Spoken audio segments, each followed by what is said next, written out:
warahmatullahi wabarakatuh. Alhamdulillahi rabbil alamin. Nahmaduhu wa nasta'inuhu wa nastaghfiruhu wa nastahdihi wa na'udzu billahi min shururi anfusina wa min sayyiati a'malina. May yahdihillahu fala mudilla lahu wa may yudlil fala hadiya lahu. Asyhadu an la ilaha illallah wahdahu la syarika lahu wa asyhadu anna Muhammadan 'abduhu wa rasuluh. Allahumma salli wa sallim wa barik ala sayyidina Muhammadin wa ala alihi wa sahbihi wa sallim. Subhanaka la ilma lana illa ma 'allamtana innaka antal alimul hakim. Allahumma 'allimna ma yanfa'una wanfa'na bima 'allamtana wa zidna ilma. Rabbi shrah li sadri wa yassir li amri wahlul 'uqdatam min lisani yafqahu qawli, amma ba'du. Hadirin jamaah salat maghrib dan isya, saudara-saudaraku yang dimuliakan Allah, dan seluruh para pendengar dimanapun saudara kami berada. Alhamdulillah, kita akan melanjutkan membaca dan belajar daripada kisah para anbiya. Kita belajar daripada kisah Nabi Sulaiman dengan Balqis, tentang kisah Nabi Sulaiman dengan Ratu Saba, yang kisah ini diabadikan oleh Allah dalam Al-Quran dalam surat An-Naml. Allah menyebutkan bagaimana kisah awal mula kontak Nabi Sulaiman dengan Ratu Balqis. Kisah-kisah dalam Al-Quran Allah sebutkan dan Allah ceritakan kembali kepada kita, dan kita bacakan selalu dalam Al-Quran. Itu semua adalah untuk kita ambil pelajaran di dalam kehidupan. Kita harus tahu bahwa kisah tersebut bukan sekedar untuk melestarikan sejarah supaya kita punya pengetahuan saja, tapi kisah ini adalah tak lain untuk kita jadikan sebagai pelajaran dalam hidup kita saat ini, melihat kepada bagaimana orang terdahulu. Karena Al-Quran tidak akan menceritakan sebuah kisah kalau seandainya kisah itu tidak ada ibrah yang bisa diambil dalam kehidupan kita. Makanya kebanyakan daripada Al-Quran itu adalah kisah para anbiya, kisah para umat-umat yang terdahulu. Tak lain adalah karena sebuah kisah, sebuah cerita itu dengan mudah diterima pelajarannya oleh siapa saja. Secerdas-cerdas mungkin ya, serendah-rendah kecerdasan orang, cerita itu adalah cara, metode untuk mendapatkan pelajaran bagi orang yang paling rendah kemampuan kecerdasannya mungkin. Buktinya itu adalah anak-anak. Anak-anak memangnya cerdas dibandingkan orang tua. Ya, orang tua lebih cerdas daripada anak-anak. Tapi anak-anak, ya, siapapun anak-anak itu, pasti mereka suka dan ingin mendengar cerita, dan dia paham. Dan kemudian dia bisa mengambil pelajaran sendiri di balik daripada cerita yang kita ceritakan. Maka pelajaran yang paling mudah untuk mendidik seseorang itu melalui kisah, melalui cerita. Jadi dia hanya butuh kepada sedikit saja kecerdasan untuk mengambil pelajaran itu. Tapi mungkin melalui diskusi, melalui tulisan, melalui sebuah bentuk narasi yang berbeda, itu mungkin agak sedikit susah bagi semua orang untuk memahami kisah, untuk memahami sebuah pelajaran. Tapi kisah dengan mudah bisa diambil pelajaran oleh siapapun. Maka ingat kita bahwa Allah sebutkan kisah dalam Al-Quran tidaklah sia-sia, tetapi ada hukum, ada pelajaran hidup yang dengan mudah bisa kita ambil, kita terapkan dalam kehidupan kita sehari-hari. Kisah Nabi Sulaiman dengan Ratu Balqis ini sudah kita ceritakan pertemuan yang lalu, adalah pada saat Nabi Sulaiman sudah mengirimkan surat kepada Balqis, yang isi suratnya, ya, innahu min Sulaimana wa innahu bismillahirrahmanirrahim alla ta'lu alayya wa atuni muslimin. Jadi Nabi Sulaiman melalui burung hudhud mengirimkan surat kepada Balqis untuk mengecek apakah betul keterangan daripada hudhud adanya seorang ratu yang menguasai sebuah kerajaan besar di negeri Sabah, yang mereka itu menyembah matahari bukan yang menyembah Allah. Beliau tuliskan surat. Apa isi surat itu? Bismillahirrahmanirrahim. Alla ta'lu alayya. Janganlah kalian bersikap sombong, ya. Janganlah kalian bersikap tinggi, ya, terhadapku. Wa'tuni muslimin, dan datanglah kepadaku dengan berserah diri. Jadi kata-kata Nabi Sulaiman dalam suratnya ini menampakkan siapa beliau. Jangan kalian coba-coba untuk keluar dari perintahku, ya. Dan datanglah kepadaku dengan menyerahkan diri. Bahwa beliau seorang raja yang memiliki kekuatan yang super, dan beliau mengirimkan surat ini untuk menunjukkan bahwa beliau punya kekuasaan yang hebat. Bisa langsung dibaca, terbayangkan oleh orang yang menerima surat ini. Lalu setelah surat ini diterima oleh Balqis, ya, dia menyuruh kepada punggawa-punggawa dan pembesar-pembesar daripada kerajaan Sabah. Apa katanya? Qalat ayyuhal mala'u aftuni fi amri ma kuntu qati'atan amran hatta tashhadun. Balqis, Ratu Balqis, penyembah matahari dia, belum beriman kepada Allah ini.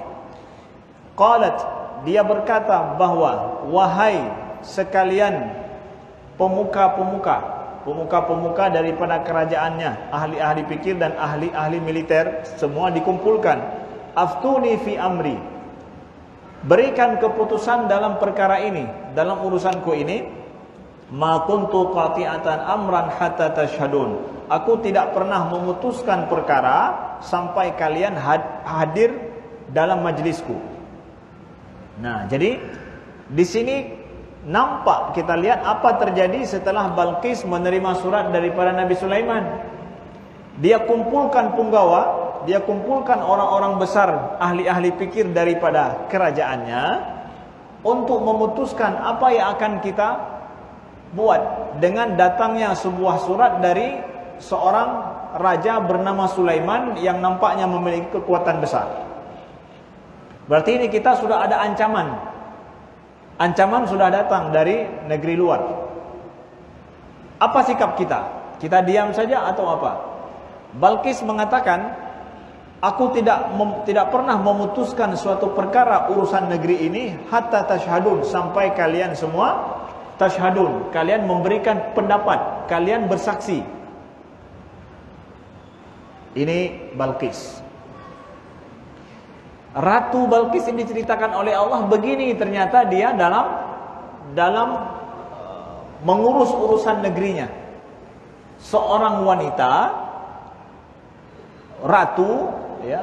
Ratu ini kemudian dia dalam menjalankan pemerintahannya dengan musyawarah. Kalau zaman dulu, bahkan sampai hari ini, negara-negara yang ada sistem raja, itu apa yang dikatakan raja itu tidak ada yang bisa menyanggah. Suka-suka hati raja. Yang lain ya sudah, kalau namanya raja sudah, memang negeri ini punya dia, bukan punya rakyatnya, bukan, punya dia. Raja mana saja itu, entahkah raja Saudi, raja yang mana saja itu, ya, negeri-negeri yang ada rajanya itu.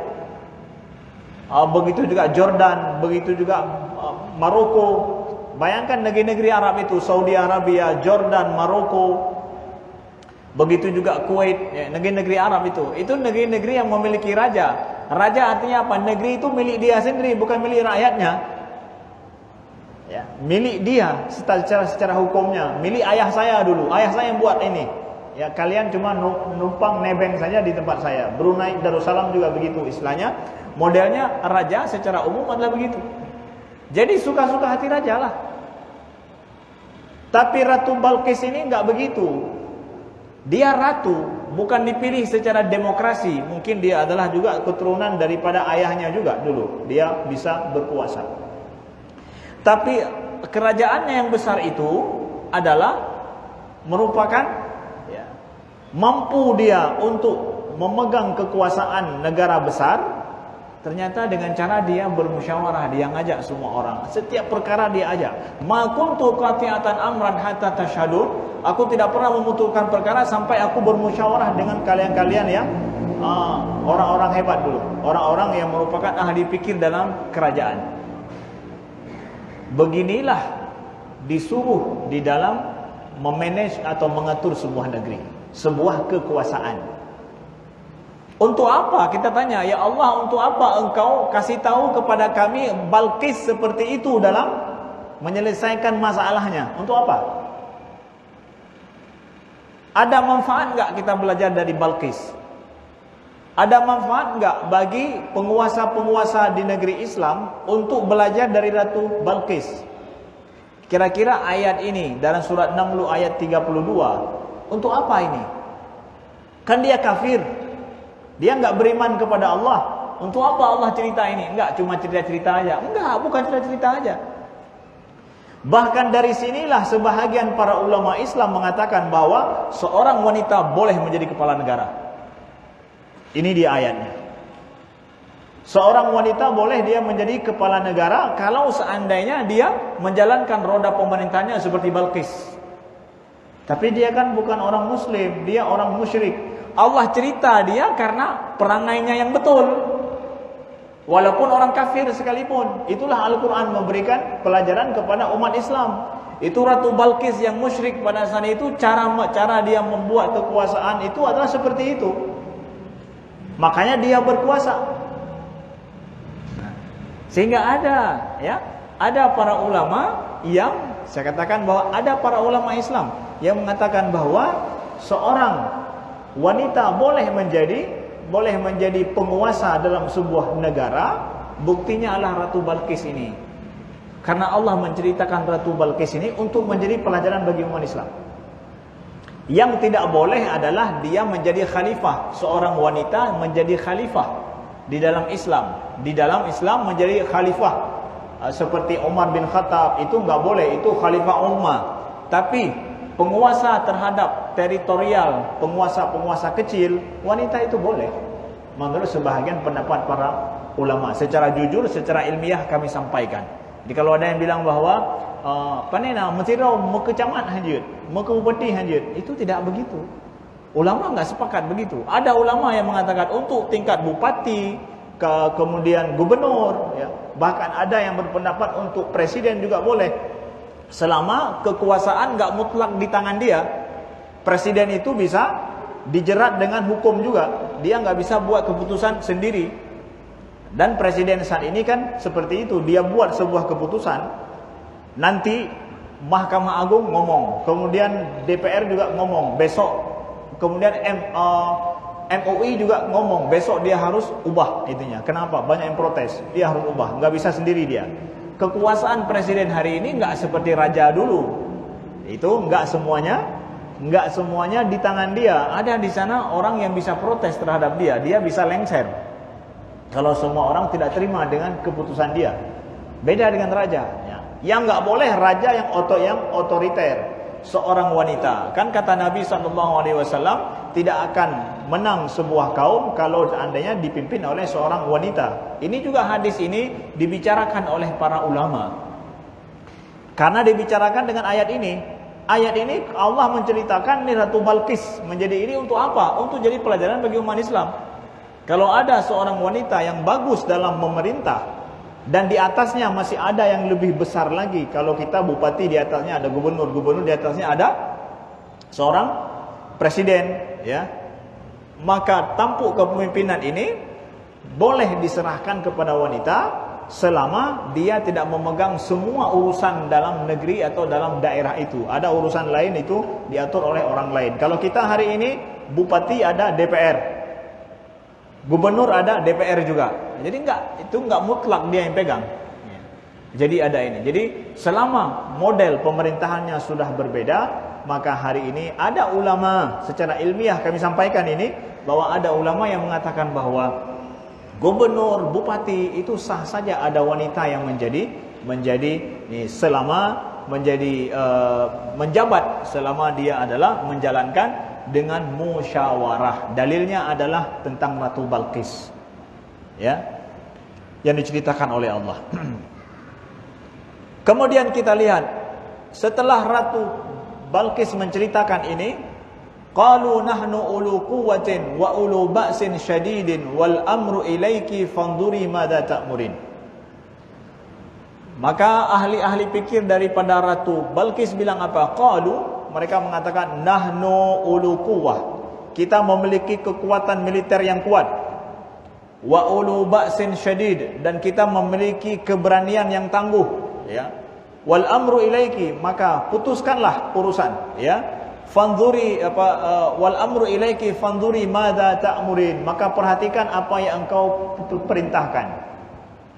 Yang ngomong ini bilang apa? Wahai Ratu, kita kekuatan militer kita kuat. Kemudian militer kita pemberani yang sangat tangguh. Maka terserah padamu. Kami urusan terserah kepadamu, dan kami putuskan saja apa yang terbaik menurutmu, kami siap.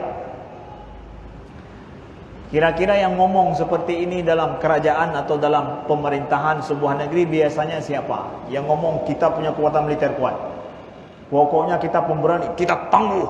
Itu kira-kira yang pegak jaro wate foto tapi menoso. Siapa kira-kira yang buat tangan selalu kalau foto begini? Siapa? Enggak pernah senyum itu. Begini. Siapa?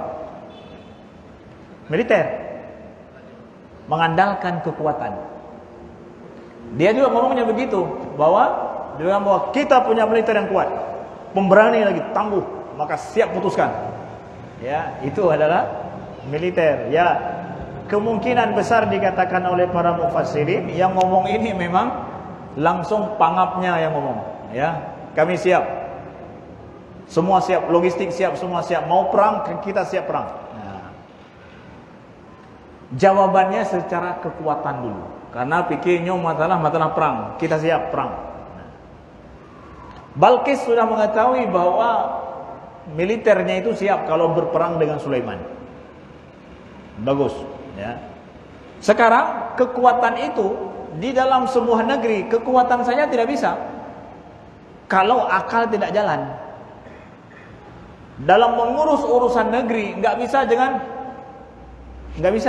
akal juga harus pakai. Biasanya akal sudah tidak pakai lagi baru gitu. Baru kekuatan militer dipakai ketika akal kahanali. Berhenti akal berfungsi, kekuatan pakai. Nah, begitu. Negeri nggak bisa begitu. Harus seimbang antara kekuatan akal dengan kekuatan militer, harus seimbang. Apabila dilepaskan sebuah negeri kepada militer, hancur. Kenapa? Militer pakai logika, power, kekuatan. Berapa tank, berapa pesawat tempur, berapa jumlah, nah itu terus. Ya, tapi kalau akal nggak berpikir seperti itu, di mana saja militer seperti itu, ya, pakai kekuatan saja, logika, power, logika, kekuatan. Ada kekuatan kita bisa berpikir, nggak ada kekuatan kita nggak bisa berpikir. Nah, lalu kita lihat, qalat innal muluka idza dakhalu qaryatan afsaduha wa ja'alu 'izzata ahliha adillah wa kadzalika yaf'alun. Setelah Balqis mendengarkan daripada pangapnya, angkatan bersenjata ataupun bahasa kita ya, panglima militernya yang ngomong seperti itu, Balqis bilang apa? Innal muluka, sesungguhnya seorang raja, penguasa, kalau dia masuk ke dalam sebuah negeri untuk mengambil kekuasaan di negeri itu, dakhalu qaryatan afsaduha, mereka akan merusak negeri itu. Wa ja'alu 'izzata ahliha adillah, dan mereka menjadikan rakyat-rakyat yang mulia ini menjadi hina. Balqis berpikir, kalau kita perang dengan Sulaiman, kita tunggu kalau Sulaiman datang ke sini dengan kerajaan, dengan kekuatannya, maka mereka akan membuat kerusakan di negeri kita. Idza dakhalu qaryatan afsaduha, sebuah kekuatan luar kalau masuk ke sebuah negeri, kata Balqis, itu akan merusak negeri itu, dan rakyat yang tinggal di negeri itu akan hina. Balqis berpikir negeri ini bisa hancur kalau kita pakai kekuatan militer. Kemudian rakyat kita nanti akan sengsara dan hina mereka. Kalau kita kalah, mereka akan hina. Ini pakai kekuatan apa ini mikirnya ini? Kekuatan ini atau kekuatan ini? Nggak ada. Ini pakai ini Balqis. Balqis walaupun melihat bahwa militernya sudah siap, tapi Balqis pikir lagi. Kalau nanti ada kekuatan asing yang masuk, biasanya hancur negeri, kata Balqis mengatakan begitu. Ya. Sampai hari ini terbukti kata-kata Balqis ini. Kekuatan asing yang masuk ke dalam sebuah negeri pasti menghancurkan negeri itu. Dan rakyatnya akan sengsara. Pasti itu. Lihat ini kata Balqis. Allah mengabadikan kata, bukan kata seorang mukminah, tapi seorang ratu yang musyrik.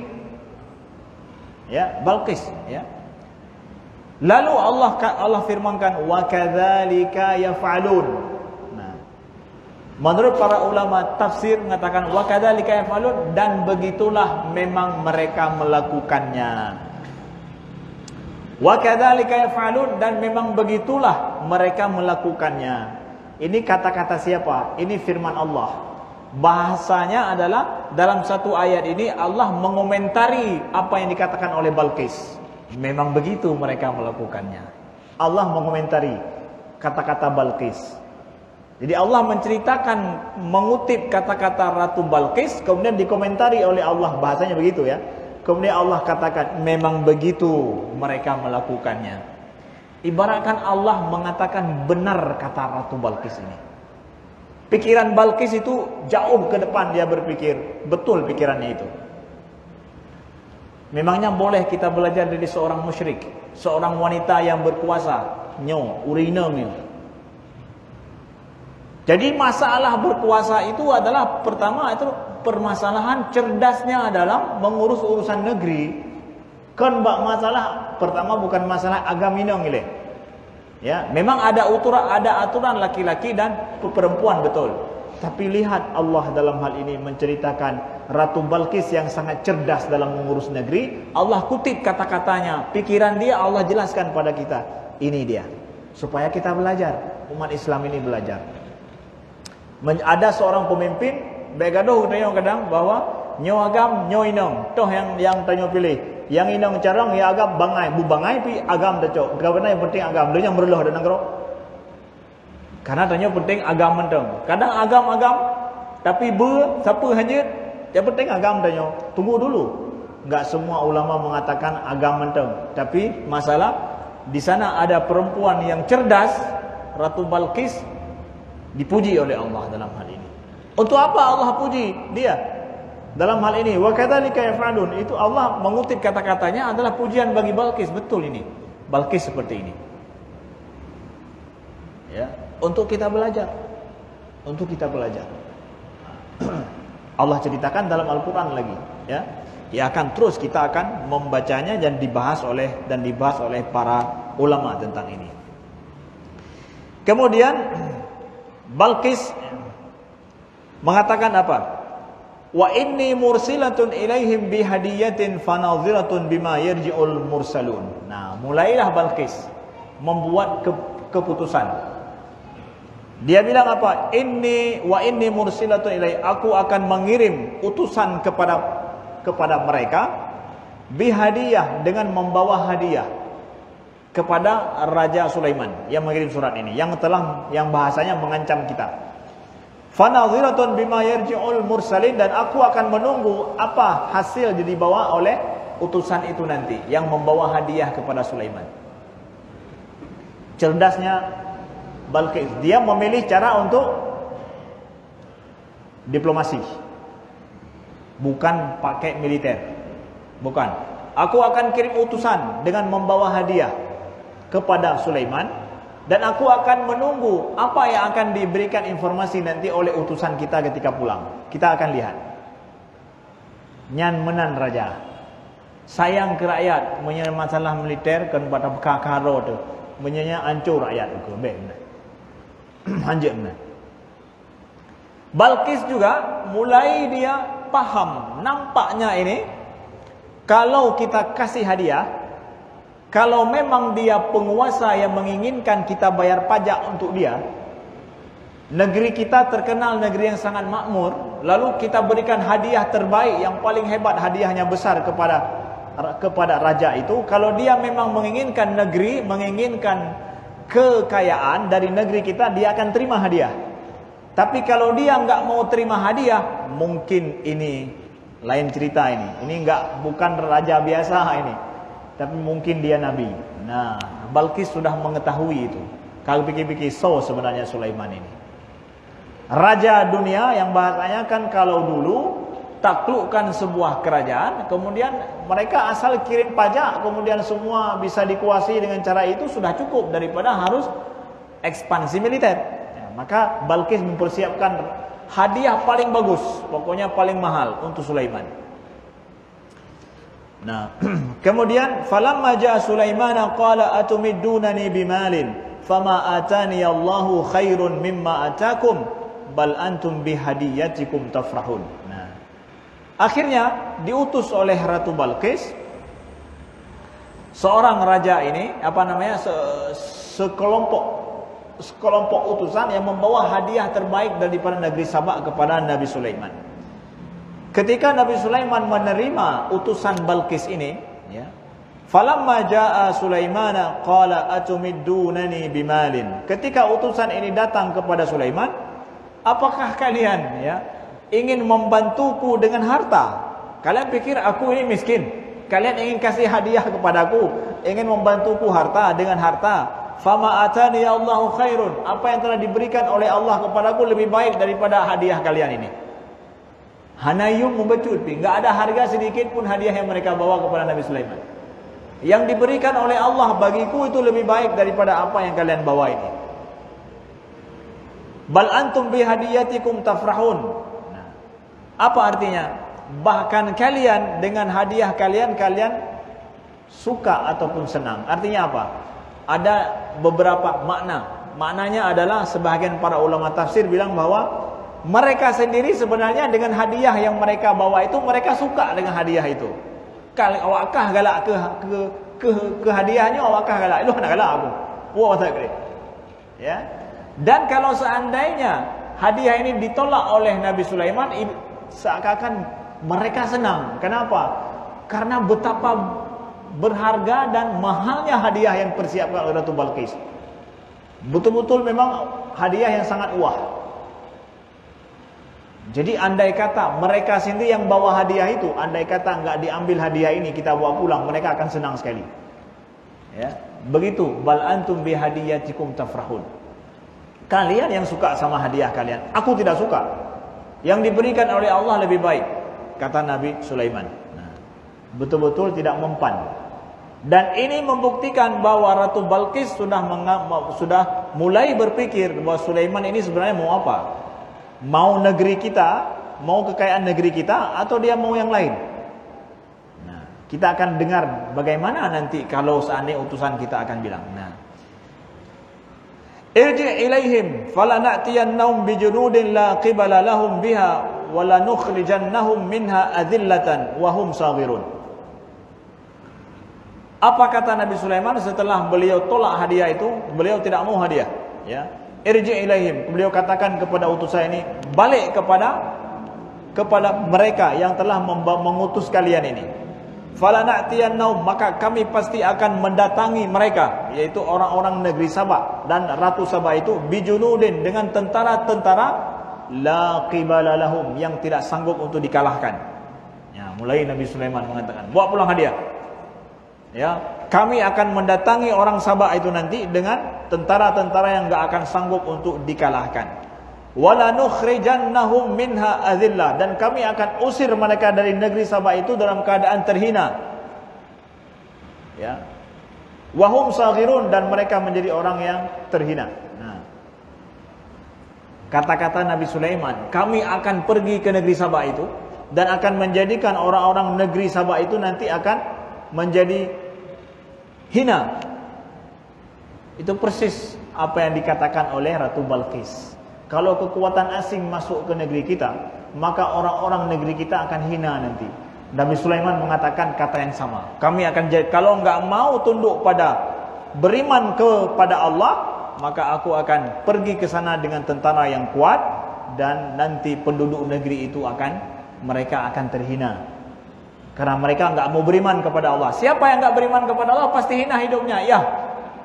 Orang mukmin itulah yang orang mukmin harus mulia, mereka merasa mulia. Yang non mukmin enggak mau beriman itu harus merasa hina hidupnya.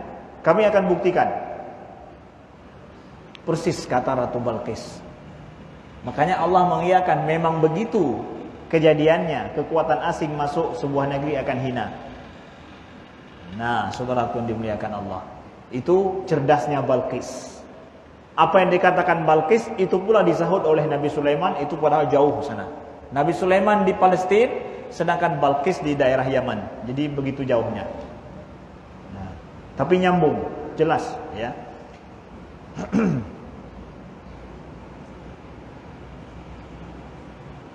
Kemudian Nabi Sulaiman perintahkan apa? Ya. Sudah, beliau tolak hadiah dan utusan itu sudah disuruh bawa pulang. Sekarang Nabi Sulaiman membaca, ini kira-kira Ratu Balqis ngapain setelah ini? Setelah beliau akan menolak hadiah ini. Apakah Balqis siap menerima Nabi Sulaiman dengan militer, atau Balqis tunduk pada Nabi Sulaiman? Ada dua kemungkinan kan? Nabi Sulaiman, inilah hebatnya raja membaca kemungkinan ke depan. Itu kan nggak ada telegraf, nggak ada HP, nggak ada apa-apa. Utusan juga belum ada. Tapi raja sudah berpikir langsung.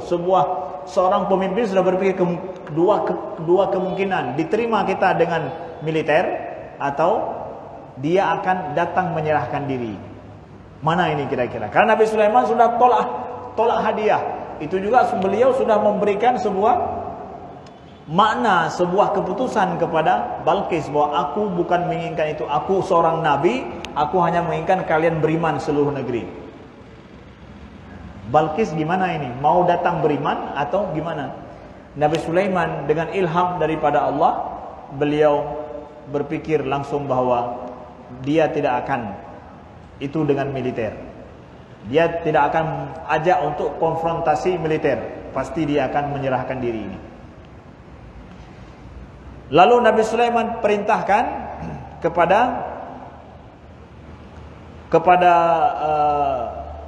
pengawal-pengawal beliau, pemuka-pemuka di kerajaan, ayyuhal mala'u ayyukum ya'tini bi'arsyiha qabla an ya'tuni muslimin.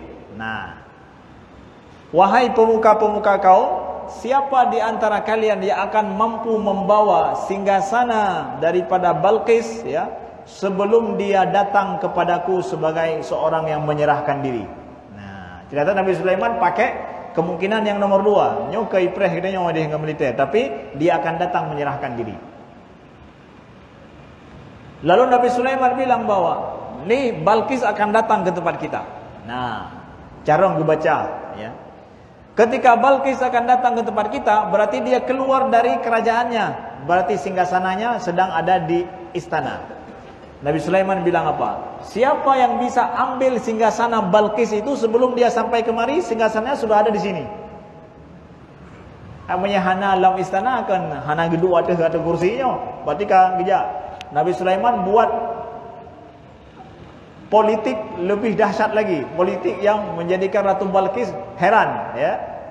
Guyucok singgasan Ratu Balqis, so ambil singgasan Ratu Balqis di negerinya pada saat dia sedang pergi kepada Nabi Sulaiman, bawa ke sini. Itu politik Nabi Sulaiman juga untuk membuat Balqis betul-betul tidak berdaya di depan Nabi Sulaiman, secara kekuatan dan secara politik juga. Jadi kan perang bukan perang militer ini, ternyata perang politik dua orang pemimpin. Nah,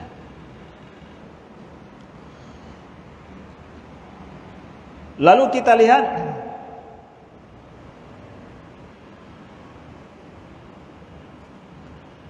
qala ifritu minal jinn ana atika bi qabla an taquma min maqamik wa inni laqawiyyun amin. Jadi berkatalah Ifrit, ya, Ifrit ini jin Ifrit ini, ya, jin Ifrit namanya, ya, memang Ifrit. Ada Jin, karena memang tentara Nabi Sulaiman jin juga. Jin, di antara jin-jin itu tunduk di depan Nabi Sulaiman. Mereka bekerja untuk Nabi Sulaiman. Itunya hebatnya beliau, ya. Ifrit bilang apa? Ana atika bihi. Aku yang akan siap membawa singgasana dia qabla an taquma min maqamik, sebelum engkau bangun dari tempat dudukmu. Wa inni laqawiyyun wa inni alaihi laqawiyyun amin, ya. Dan aku sungguh untuk membawa singgasananya itu qawiyyun, aku kuat dan bisa dipercaya. Ifrit bilang, Ifrit daripada jin. Jin Ifrit yang bilang begitu. Masih ada jin Ifrit hari ini? Mentengna jin Ifrit, ya? Menyembah dukun-dukun nah mungkin. Menjena dukun ke pegah lon na jin Ifrit jet mai barang dari jauh terus kena pada pakannya, berarti kanyan na kekuatan Nabi Sulaiman, jelas-jelas bohong. Ya, itu hanya Nabi Sulaiman yang bisa perintahkan Ifrit seperti itu. Setelah itu enggak ada manusia yang bisa perintahkan jin. Ya, enggak ada kekuatan dia perintahkan jin, ya. Nah, qabla an taquma min maqami, sebelum engkau bangun dari tempat duduk. Jadi ukuran watai geduk gebedah sigolom gebedah katruh kenan. Bayangkan berapa lama? Satu. Ada sebahagian ulama tafsir mengatakan bahawa Nabi Sulaiman biasa kalau duduk bermusyawarah itu kan lama duduknya. Watai geduk olehnya bermusyawarah perlu waktu ya sana sini setengah jam atau 1 jam. Berarti Ifrit akan membawa singgasana dari Yaman ke sini, sana sini adalah setengah jam ataupun 1 jam sampai selesai Nabi Sulaiman bermusyawarah. Berarti ada waktu senggang lah. Atau paling cepat beliau duduk bangun, ya mungkin hanya beberapa detik, boleh saja begitu. Kemudian ternyata ada lagi yang lain, bukan Ifrit selain Ifrit ada lagi yang lain, bilang apa? Qala alladhi 'indahu ilmun minal kitab ana atika bi qabla an yartadda ilaika tarfuk. Ifrit bilang sebelum engkau bangun sudah sampai singgasana ke sini. Jadi beberapa detik. Ada lagi yang lain bilang itu di depan Nabi Sulaiman. Berkatalah yang ada ilmu daripada Alkitab bahwa ana atika bi qabla yartada ilaika tarfuk. Aku lebih mampu lagi untuk membawa singgasananya itu sebelum matamu berkedip. So lebih pegah. Kalau Ifrit hanya dari bedah dua, dari dua bedah beberapa detik, sidon tu pegah mana? Aku sanggup membawa singgasananya sebelum matamu berkedip. Katrok menuju. Ya? Bayangkan kedipan mata itu dia sanggup lebih cepat daripada itu lagi. Ifrit mungkin beberapa detik atau perlu beberapa menit, ada yang lebih hebat dari Ifrit lagi. Mata berkedip. Jadi menanya mata kaduk kenan, ya. Watai sebelum berkedip tidak ada singgasana, setelah berkedip udah ada. Bayangkan, ke mana itu kekuatan lebih daripada kekuatan listrik. Kalau listrik hari ini kita kirim SMS terkirim, ya. Itu kekuatan listrik apa namanya? Kekuatan ya cepatnya itu. Ini dia seperti itu juga, menyamai kekuatan listrik mungkin. Yang terdengar ini tet ponghu juga deh kan. Nyom menancit, mata berkedip sudah ada. Luar biasa kekuatan dia. Siapa dia ini? Nyom ke ulama tafsir juga beda pendapat. Siapa dia ini? Tapi Allah katakan bahwa indahu ilmun minal kitab. Yang dia ini memiliki ilmu daripada Alkitab. Ada yang mengatakan seorang laki-laki, ada yang mengatakan, para ulama mengatakan itu adalah Nabi Sulaiman sendiri. Karena enggak ada yang lebih hebat daripada Ifrit kecuali Nabi Sulaiman. Kalau kamu cuma bisa begitu, aku bisa sebelum mata berkedip sudah sampai. Itu Nabi Sulaiman sendiri bisa seperti itu. Beda pendapat ulama tafsir. Nyo hendak doso punya kekuatan yang seperti ini. Ya, wallahu alam siapa ini yang memiliki kekuatan seperti ini lebih daripada kekuatan jin Ifrit. Jadi kalau ada yang bilang hebat-hebat jin Ifrit, ketahuilah ada yang lebih hebat daripada jin Ifrit dalam kisah Nabi Sulaiman ini. Ya. Nah, lalu bagaimana nanti ketika datangnya singgasana daripada Ratu Balqis ke tempat itu? Ratu Balqis ketika datang ke negeri Sulaiman, kepada istana Nabi Sulaiman, dia sudah melihat ada singgasananya di situ. Bagaimana pertanyaan Nabi Sulaiman dan untuk apa Nabi Sulaiman buat seperti itu? Bagaimana kemudian Ratu Balqis nantinya menjawab? dan sehingga dia bisa beriman kepada Nabi Sulaiman. Inilah dia taktik Nabi Sulaiman secara politis beliau buat. Akhirnya dia beriman kepada Nabi Sulaiman, beriman kepada Allah, ikut Nabi Sulaiman dengan bahasa politik. Orang politik dengan bahasa politik tanya mendakwah, kan militer. Nah, begitulah ya. Saudara kini belaka, tetaplah dalam di gelombang yang sama pada pertemuan yang akan datang. Subhanakallahumma wa bihamdika, asyhadu an la ilaha illa anta, astaghfiruka wa atubu ilaika. Assalamualaikum warahmatullahi wabarakatuh.